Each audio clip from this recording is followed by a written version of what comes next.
तो बच्चों good morning. कल लाइव क्लासेस में स्टैंडर्ड 6th की हमने जो आगे के स्टैंडर्ड्स थे उन पर प्रकाश डाला था, लेकिन चूँकि गूगल मीट या लाइव क्लासेस के प्लेटफॉर्म में ये थोड़ा सा मुश्किल हो जाता है समझना, क्योंकि कई बार विजुअल्स क्लियर नहीं होते, कई बार ऑडियो क्लियर नहीं होता है और कई बार दोनों सिंक नहीं होता है, मीन्स लिप्स कहीं चल रहे होते हैं और आवाज़ कुछ आ रही होती है। So it's very difficult to understand. So इसलिए व्हाट आई हैव डिसाइडेड कि लाइव क्लासेस के एक्सप्लेनेशन के बाद भी I shall upload a video. Okay, so हम लोगों ने 3 पैराग्राफ जो स्टैंजास थे वो देख लिए थे, एक बार मैं उनको रिपीट कर दूंगा। जियो या मरो वीर की तरह, चलो सुरभित समीर की तरह, वीरता जीवन का भूषण, वीर भोग गया है वसुंधरा। भीरुता जीवन का दूषण, भीरु जीवित भी मरा मरा, वीर बनो उठो सदा ऊंचे, ना नीचे बहो नीर की तरह। वीरु संकट में रो पड़ते, वीर हंसकर झेला करते, वीर जन है विपत्तियों की सदा ही अवहेलना करते।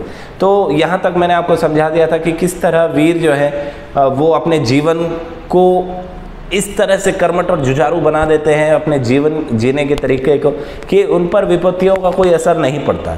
तो अब आगे देखते हैं, उठो तुम भी हर संकट में, वीर की तरह धीर की तरह। तो हर संकट, देखो जीवन में कभी ना कभी ऐसी समस्याएं हमारे जीवन में आती ही रहती हैं। जैसे कभी हो जाता है कि आप साइकिल से गिर गए या खेल के मैदान में खेलते वक्त आपको चोट लग गई या कुछ हो गया।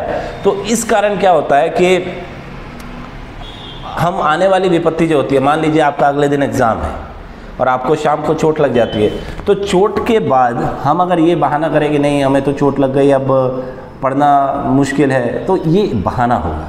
क्योंकि ऐसे कई व्यक्ति हैं, कई व्यक्तियों का उदाहरण है जीवन में हम अब अगर देखें तो, जहाँ पर उन्होंने शारीरिक अक्षमताओं के बावजूद जीवन में बहुत ऊंचे मुकाम हासिल किए हैं। तो बहाना अगर आपको देना है तो बहाने सैकड़ों हैं, और अगर कर्म करना है तो कर्म के लिए फिर कोई बहाना नहीं होता। तो उठो तुम भी हर संकट में, वीर की तरह धीर की तरह। धीर शब्द जो है यहाँ पर ऐसे व्यक्ति के लिए इस्तेमाल किया गया है जो धीरज रखना जानता हो, जो पेशेंट है। पेशेंट मतलब कैसी भी परिस्थिति हो वो घबराता नहीं है, हर परिस्थिति में एक ही समान है। चाहे उसके पास सफलता आ जाए, बहुत ज़्यादा सफलताएं आ जाए, चाहे वह असफल भी हो, वो सभी परिस्थितियों में एक समान रिएक्ट करते हैं। सफलता पर भी उनका मस्तिष्क, उनके स्वभाव में धीरता धीरज रहता है, और असफलताओं में भी वो उनसे सीख लेते हैं, प्रेरणा लेते हैं।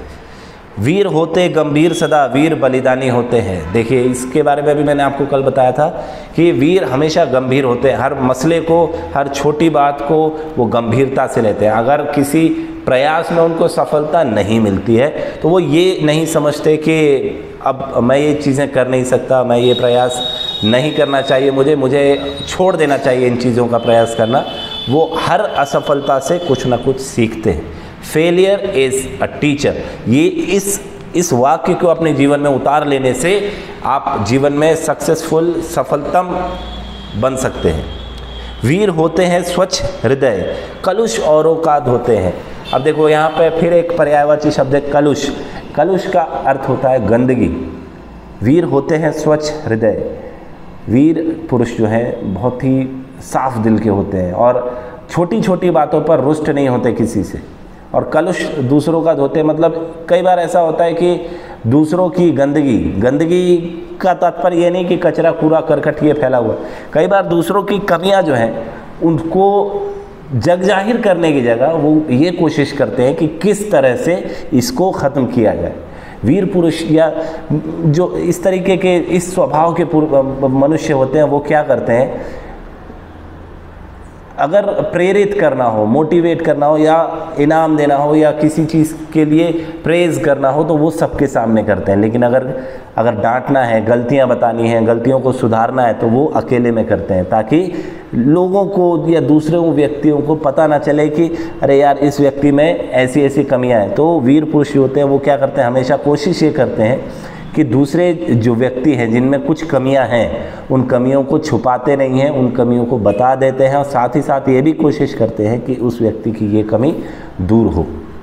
लक्ष्य प्रति उन्मुख रहो सदा, धनुष पर चढ़े तीर की तरह। देखिए इससे कोई फ़र्क नहीं पड़ता कि आप किस जगह पर रहते हैं, चाहे आप किरंदुल बचेली जैसे छोटे से शहर में रहते हो या दिल्ली मुंबई जैसे बड़े शहरों में रहते हो, अगर आपका लक्ष्य आपको दिख रहा है, आप अभी उम्र के उस पड़ाव पर हैं जहां आपने अब ये सोचना है कि मुझे जीवन में क्या बनना है, मेरे जीवन का ध्येय क्या है, क्या मुझे आगे चल के डॉक्टर बनना है, क्या मुझे इंजीनियर बनना है, क्या मुझे IAS अफसर बनना है, क्या मुझे IPS बनना है, क्या मुझे क्रिकेटर बनना है, क्या मुझे एक्टर बनना है, क्या मेरी दिलचस्पी किसी और कला में है या किसी और क्षेत्र में है। हम हर किसी की दिलचस्पी अलग होती है। कोई आप में से होगा जो टीचर बनना चाहता होगा, कोई होगा जो बिज़नेस करना चाहता होगा। तो अगर आपका लक्ष्य अभी से तय है तो इससे फ़र्क नहीं पड़ता कि आप किस जगह पर रहते हैं, किस शहर में रहते हैं। अगर आपको आपका लक्ष्य दिख रहा है तो नोबडी कैन स्टॉप यू, कोई आपको नहीं रोक सकता अपने लक्ष्य तक पहुंचने से। जैसे कि एक धनुष पर अगर तीर चढ़ा दिया जाए और उस पर निशाना बांधा जाए, अगर निशाने पर उस तीर को बांधा जाए, सटीक अगर निशाना है, तो कोई भी शक्ति उस तीर को निशाने को भेजने से रोक नहीं सकती। लेकिन निशाना सधा हुआ होना चाहिए। ये नहीं कि आपने यूं किया और चला दिया और ये सोचा कि अब ये तीर जाकर निशाने पर लग जाएगा, तो ऐसा करना बेवकूफ़ी होगी दोस्तों। आगे बढ़ते हैं। वीर वाचाल नहीं होते, वीर करके दिखलाते हैं। देखिए, शाब्दिक होना और कर्मशील होना दोनों में बहुत अंतर है। कई लोग होते हैं, there are some people speak a lot but do nothing, but there are few people of words but they do actions, so action speaks more than words। आ रही बात समझ में बच्चों? कर्म जो है वो शब्द से ज़्यादा वजनी होते हैं, वो ज़्यादा बोलते हैं। आप अपनी माता जी को या अपने पिताजी को रात को बोलते हैं कि अब मैं सुबह 5 बजे उठ के कल से पढ़ूंगा, लेकिन अगले दिन आप 7 बजे तक सोते हैं। वहीं आपने कोई वादा नहीं किया और अपने से आप उठकर 5 बजे या 4:30 बजे या मॉर्निंग में किसी भी टाइम अगर आप उठकर बैठ के पढ़ते हैं, तो दोनों में क्या अंतर है? एक जगह आप सिर्फ वादा कर रहे हैं, झूठा दिलासा दे रहे हैं अपने माता पिता को, खुद को, कि मैं कल से करूँगा। ये कल कभी आता ही नहीं है बच्चों। और दूसरी तरफ आप बिना बोले, अगर आप में, मैंने जैसा भी इससे पहले वाले स्टैंजा में आपको बताया था कि अगर आपको अपना लक्ष्य निर्धारित आपने कर लिया है तो उसके बाद उसको भेजने से आपको कोई नहीं रोक सकता। सिर्फ आपको लगनशील, मेहनतकश होना ज़रूरी है। तो वीर वाचाल नहीं होते, वीर करके दिखलाते हैं। तो वीर वाचाल नहीं होते, वाचाल का शब्द यहाँ मतलब यहाँ पर है जो बहुत अधिक बोलता है। तो वीर जो है कर्मशील होते हैं, ना कि शाब्दिक होते हैं कि मैं ये करके दिखा सकता हूँ, मैं वो करके दिखा सकता हूँ। ऐसी बातें वो नहीं बोलते, वो चीज़ों को कर कर दिखलाते हैं। वीर होते ना शाब्दिक, भाव को वे अपनाते हैं। तो शाब्दिक नहीं होते, वो शब्दों के भाव को समझते हैं। शब्द में निहित भाव समझो, रटो मत उसे कीर की तरह।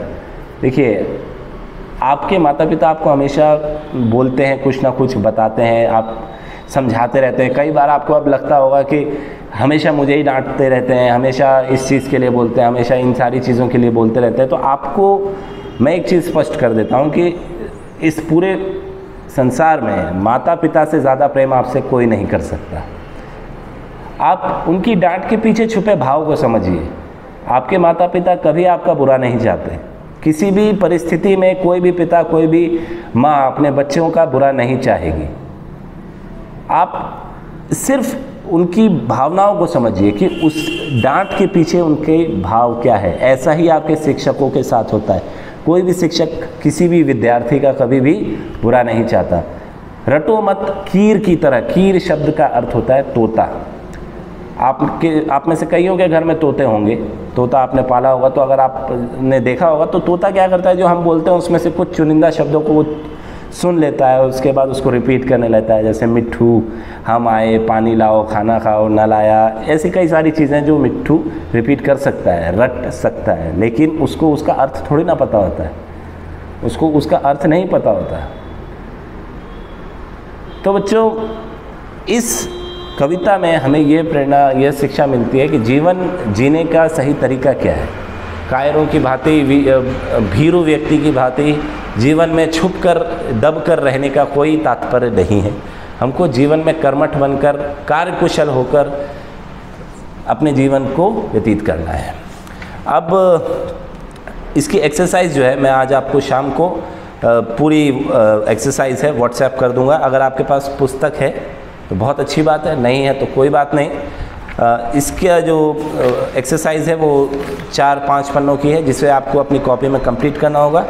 मैं जिस दिन आपको नोट्स भेजूंगा उसके 2 दिन के भीतर आपको अपनी कॉपी जो है विद्यालय में जमा करवानी होगी। आज के लिए बच्चों इतना ही, धन्यवाद।